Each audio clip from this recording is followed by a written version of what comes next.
Welcome to the Team of One podcast, where we share the story of the solopreneur by exploring different ideas from different voices so you too can find a way to live life on your own terms. My name is Mo Choice, and in this episode, I spoke to Annie Figenshu, who shares her journey from theater and comedy to becoming a solopreneur specializing in content marketing. We discussed the challenges and the strategies of running a small marketing business and the importance of balancing the fun stuff with actually making money. Annie then talks about wanting to become a thought leader while building a resilient business. We also talk about the personal motivations driving her business decisions, including family and financial security. I hope you enjoyed the conversation.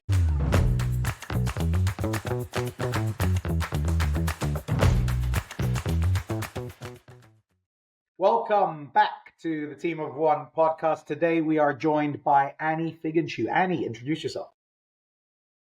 Hey, I am Annie Figenshu. I know how hard it is to balance all of the content that we're sort of asked to be putting out. So with my company, Downstage Media, we help companies that have small marketing teams of 5 people or less know what kind of content to put out in order to reach their goals faster.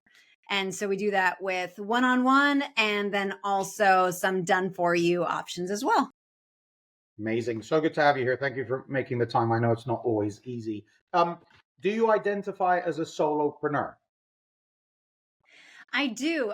Well, honestly, I like to identify as a one-woman show. I have a theater background, and so yes, it is pretty much just me. I do bring in some VAs here and there. I do bring in some content creators, but I have learned so much in my past as a professional comedian, as an actress. I oftentimes bring that into the work that I'm doing now to help businesses outside of the arts with their content marketing. And so I feel like One Woman Show really makes it very clear that doing all of the things, that's where you'll find me. I love that. I was going to ask you how you define solopreneur, but you kind of did it there. I had someone say to me once, they said, well, how are you a solopreneur if you've got a VA? And I said, I don't understand the question. They said, well, if you've got people doing things for you, then you're not a solopreneur. I said, so I should cut my own hair and fix my own car and cook my own food and hunt my own food. Right.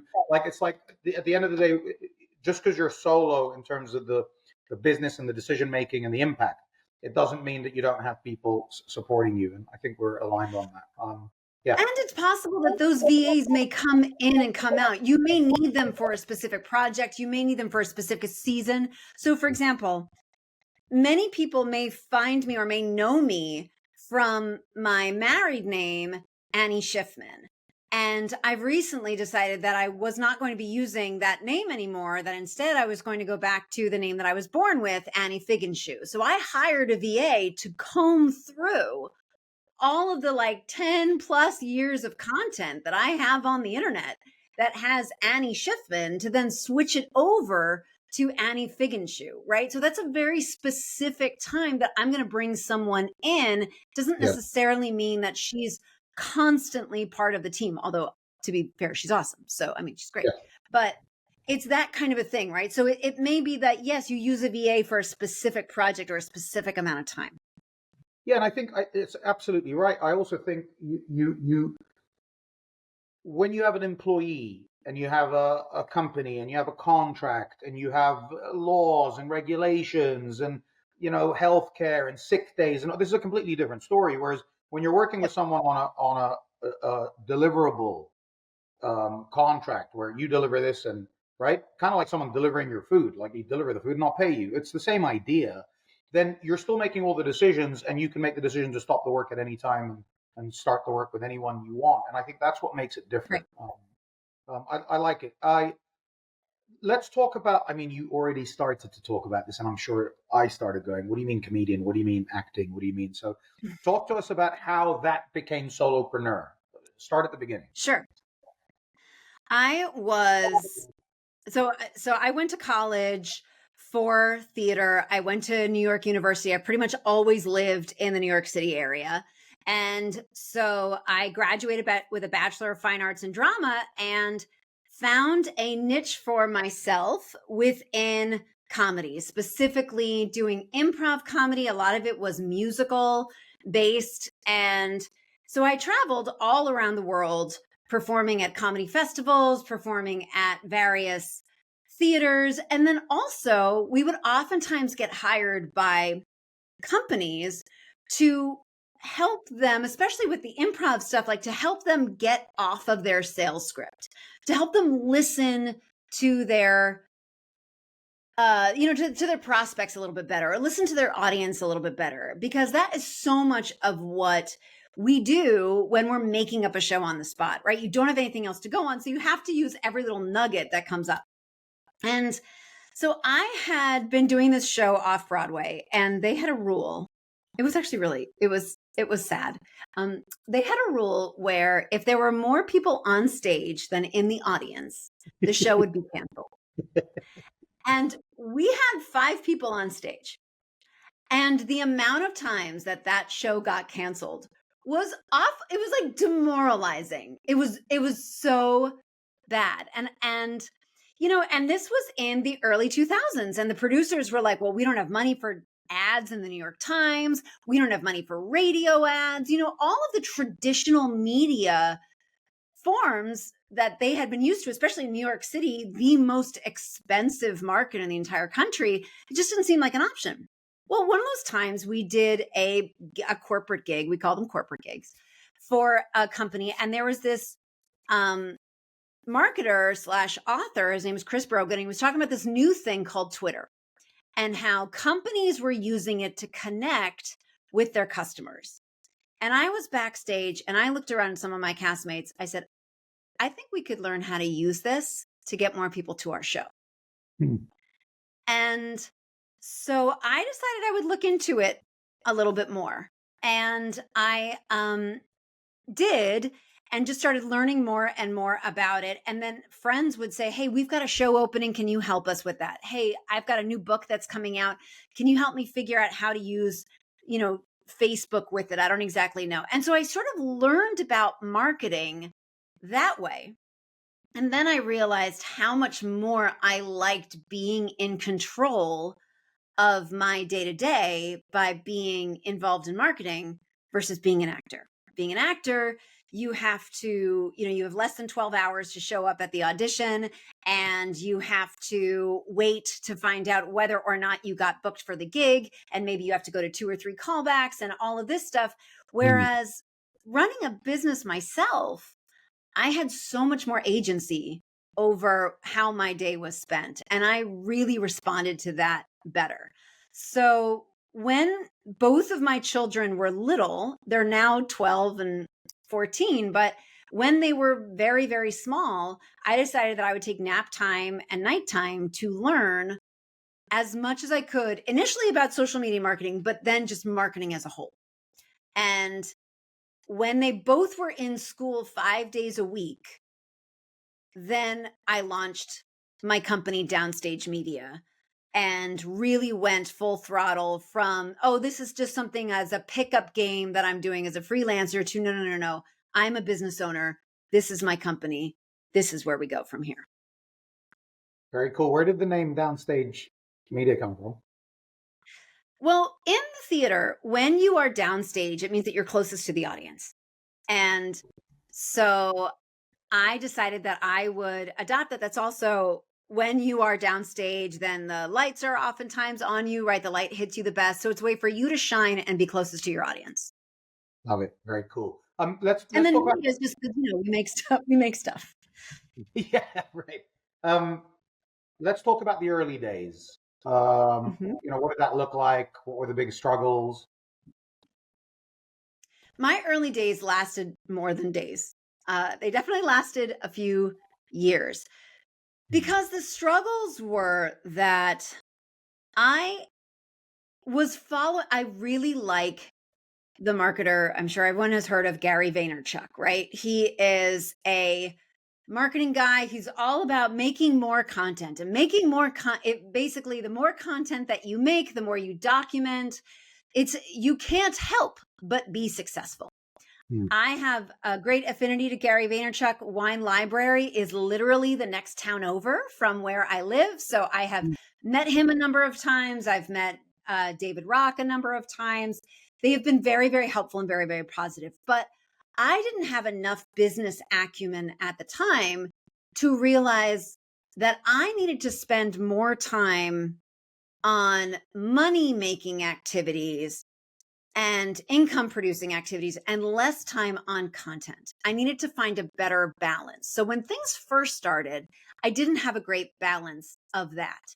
Now it was good because it helped me learn a lot of different methods for creating content, everything from live videos and what are the platforms that you use for that to doing still shots, to doing, just everything, and seeing social media platforms come and go like Vine, and how do you tell stories there, and just all of this kind of stuff, right? Like I learned all of this, but it did not help me bottom line wise.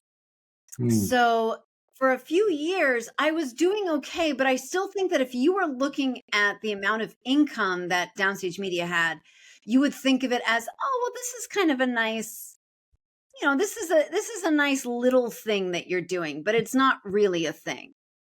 And then in 2021, I realized that I couldn't work much hard. Like I couldn't put in any more time than I was already putting in. Something had to change.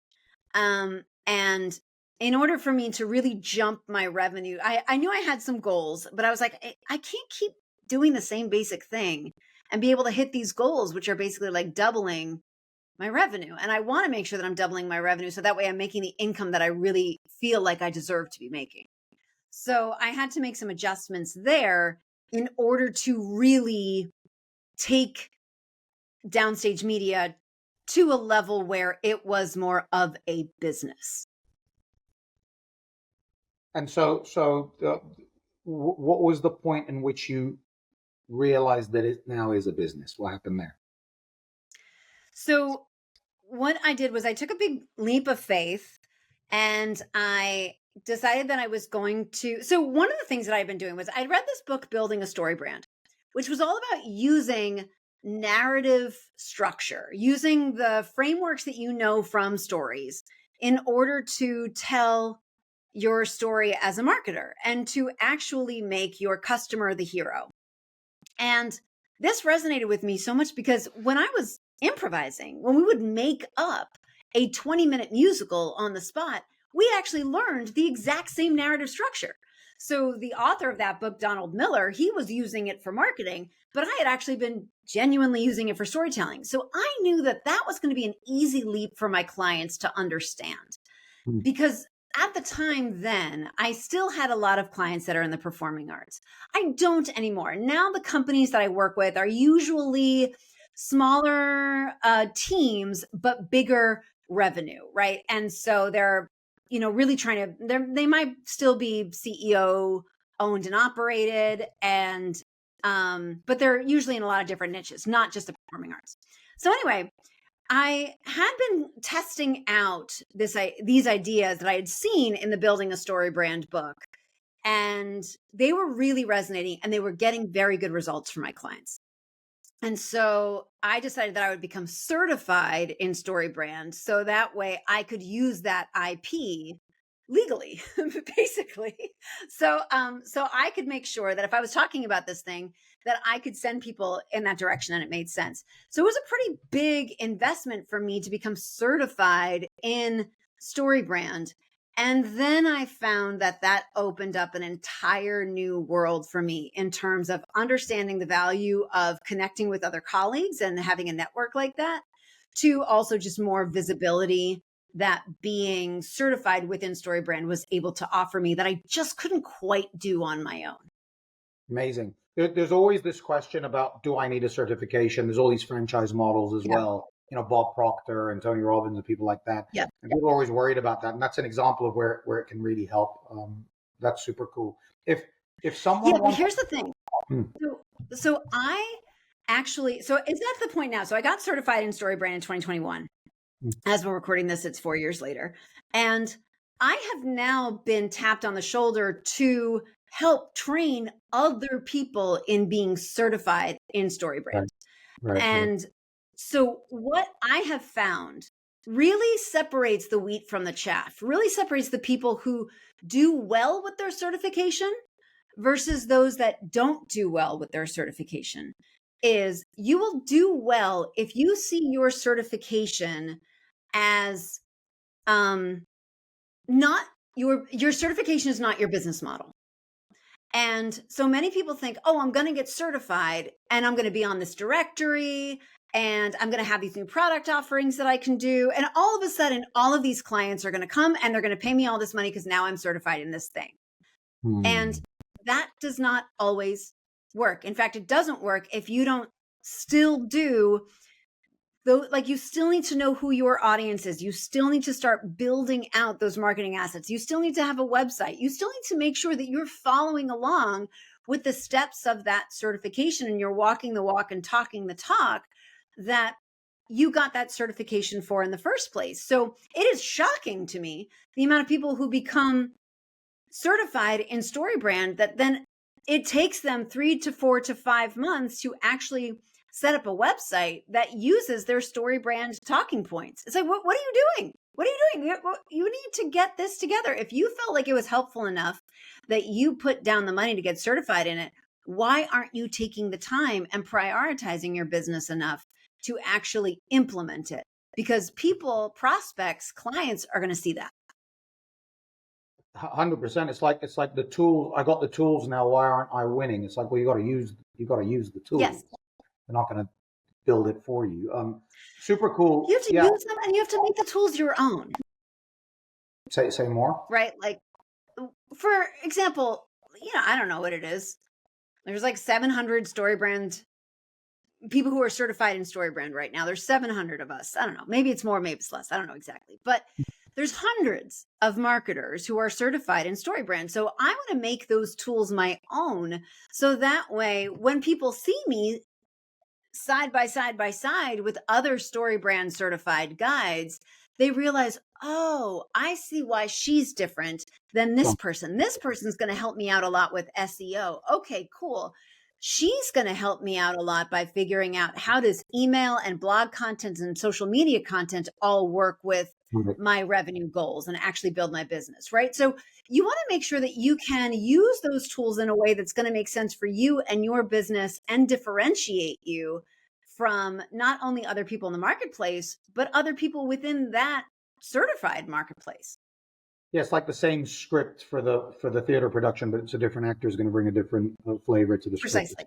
Yes, that's a great way of putting it. Yes, it's the same. Well, to be even more specific with the theater metaphor, it's the same script, but it's a different production, right? Wow. So somebody doing Hamlet in at a theater in New Jersey may have a very different take on doing Hamlet in a theater in, I don't know, Florida or Minneapolis or something. But it's because you've got different people who are looking at it and they're putting it through their own lens. Yeah, for sure. It's how do I interpret this model or this framework in a way that makes sense for me and in a way that I can then leverage it to get what I want. It's 100% right. So let's talk about next level. So where you got to now, great, we're happy. What is next level for you? So next level is I have been consistently growing my revenue by somewhere between 50 to 100% every single year since I've been certified. Wow. But next level now is to continue that growth and then have Annie Figenshu as more of a thought leader in the content marketing space, to be getting out there more while at the same time building Downstage Media in a way that is, maybe it is bringing in more content creators for specific projects here and there. So that way that right now I'm riding those two horses of, Annie Figenshu stepping out and speaking and sharing my ideas on marketing and my point of view on where content fits into what you're doing. And then with Downstage Media, actually kind of executing on that for clients.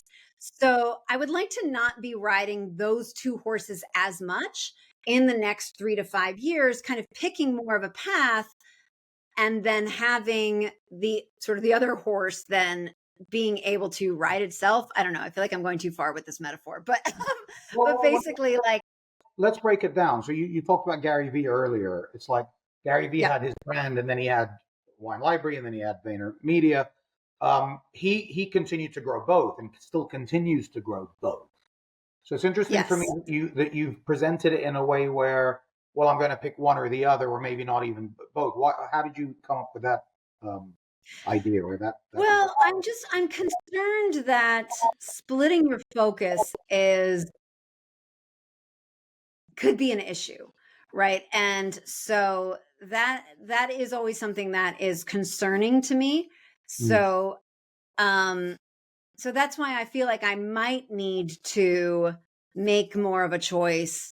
But maybe not. Maybe it's the kind of thing where I have enough support where I can, maybe I have, enough where I'm able to just go speak on a stage about, why you need to have these three main elements in your small business. It's not just content. You need to have these other two legs of your stool for it to be able to stand up well. And, and I go there, but then most of the time I'm working on it. I don't know. I mean, like, that's why it's still fuzzy, Yeah. but I do really think that focus is what stops people from getting to where they want to go. And I'm afraid that even a bifurcated focus, even though it's only two things that I'm focused on, might be one thing too many. And what if the two were related? So I'll give you the context of what I mean by that. Yeah. Gary Vaynerchuk building his brand has helped leverage VaynerMedia. And Yes. VaynerMedia's growth has helped him leverage his brand because when he signs a client like Apple, he then gets to go and talk to Apple. And so I see them as interconnected. Do you see it another way? Yes, I definitely see them as interconnected. I mean, certainly when I do podcast episodes like this, when I am, even if I'm speaking for other agencies about the social media method that I created, that I talk about in my book, Simple Social Media, like when I talk about those things, it's definitely all part of a marketing play Mm. for Downstage Media, right? And I feel like it's a marketing play that very much plays to my strengths, right? I love talking to people. I can absolutely do it off the cuff. I have no fear about being on stage in front of anywhere from 20 to 20,000 people. So none of that concerns me. And yes, they definitely help one or the other. I am just always worried that if I'm if I'm too scattered, that something is going to get lost. And I think that is the tricky part in being a solopreneur, right? Because you only have so much time. So so how do you use the tools that we have, or bringing in support systems like content creators or VAs in order to help get to that next level, right? So that's where I'm at now. Like going from a 6 to a 7-figure income is going to be considerably harder, I think, if I'm not very, very focused. Got it clear. What's the most important thing for you? Um, what is the most important thing for me? I would say building a business or having a business that is strong. So that way, when there are ebbs and flows, it's not like then I'm all of a sudden in panic mode, right? So as a one woman show, I am very cognizant right now that I have now I know Mo, you have a bit of an international audience, right? But here in the US, there are some things that we have to pay for that are super expensive. And college is one of them, right? I have a daughter who's 3 years away from college.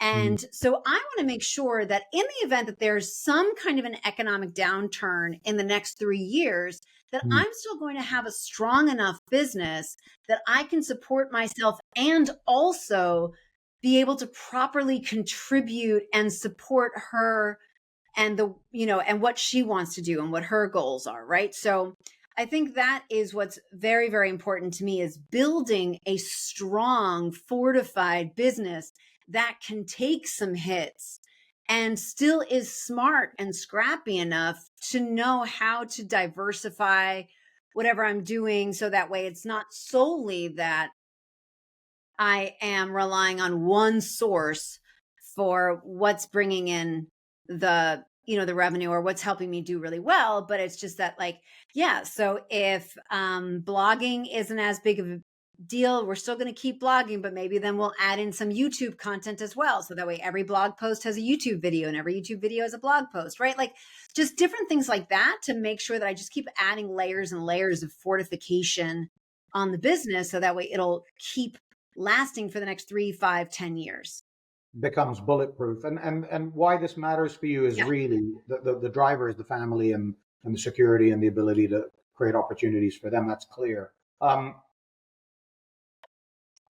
With that in mind, and we can close here, you said that there were two paths and that maybe you didn't want to do both: the Annie Figenshu brand or growing Downstage Media. Which one's the path in your instinct, in your intuition, that's going to get you that security and the bulletproof business?